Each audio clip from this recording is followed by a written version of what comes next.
games progressed here in the first round, you know, people like Tunay, Lastimosa, they became major role players.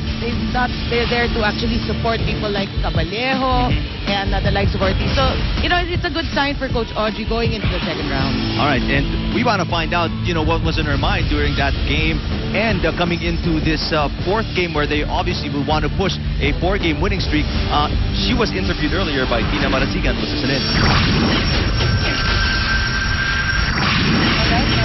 Nahirapan ba kayo na manalo against Adamson last time? Because if I'm not mistaken, yun pa lang yung laro kung saan, o yun yung pangalawang laro ninyo kung saan kayo umabot sa 5th set after winning against LaSalle. Yun nga po, since umabot kami ng 5th set, nandun yung struggle against both teams to get the win. So, nung pinasok ako, crucial yung game nun. So, naisip ko na wala ng lugar yung takot at kaba para sa akin na pag naglaro ako. So, all I had to do was to step up and help the entire team to win the game. So, kailangan pumuntos. Well, you did pretty well, and congratulations for winning that game against Adamson. And now, good luck for your game against FEU. Back to you, Eric.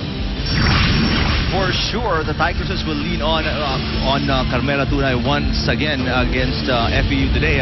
These two teams obviously big nemesis against one another, so she will be heavily relied upon to deliver the kind of numbers that she does on a regular basis. Ngayon, pag-usapan naman